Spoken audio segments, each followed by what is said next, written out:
మీ life ఇన్సూరెన్స్‌ని బ్యాంక్‌కి సెక్యూరిటీగా లేదా ఇంకొకరికి ట్రాన్స్‌ఫర్ చేయవచ్చా? అవును. దీనినే పాలిసీ అసైన్‌మెంట్ అంటారు. ప్రతి పాలిసీ హోల్డర్ తెలుసుకోవాల్సిన 5 విషయాలు ఇవే.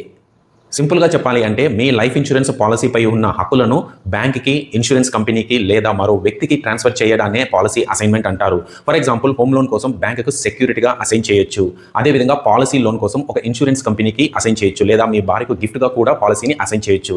ఇవి 2 రకాలుగా ఉంటాయి. పాలిసీపై ఉన్న అన్ని హక్కులను పూర్తిగా ట్రాన్స్‌ఫర్ చేస్తే అబ్సల్యూట్ అసైన్‌మెంట్. కొన్ని కండిషన్స్‌తో ట్రాన్స్‌ఫర్ చేస్తే కండిషనల్ అసైన్‌మెంట్ అంటారు. బ్యాంకులో లోన్ కోసం ఎక్కువ యూజ్ చేసేది కండిషనల్ అసైన్‌మెంట్.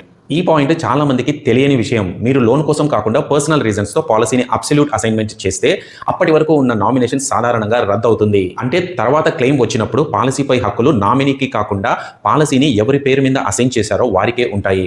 ఒకవేళ బ్యాంక్‌కి పాలిసీ అసైన్ చేసిన తర్వాత పాలిసీ హోల్డర్ అన్‌ఫార్చునేట్‌గా మరణిస్తే ముందుగా బ్యాంక్‌కి రావాల్సిన లోన్ అమౌంట్‌ను ఇన్సూరెన్స్ కంపెనీ చెల్లిస్తుంది. ఆ తర్వాత ఏమైనా బ్యాలెన్స్ అమౌంట్ ఉంటే నిబంధనల ప్రకారంగా లీగల్ హెడ్స్‌కు చెల్లించబడుతుంది. చివరగా మీ లోన్ పూర్తిగా తీరిపోయాక బ్యాంకు నుండి ఆ పాలసీని రీఅసైన్‌మెంట్ చేయించుకోండి. లేకపోతే పాలసీపై బ్యాంకు హక్కులు అలాగే కొనసాగవచ్చు. దీనికి సంబంధించిన ఒక మోస్ట్ ఇంపార్టెంట్ పాయింట్‌ని డిస్క్రిప్షన్‌లో ఇచ్చాను. తప్పకుండా చదవండి. కాబట్టి లైఫ్ ఇన్సూరెన్స్ పాలసీని అసైన్ చేసే ముందు అది అబ్సల్యూటా లేదా కండిషనల్ అసైన్‌మెంటా అని ఖచ్చితంగా తెలుసుకోండి.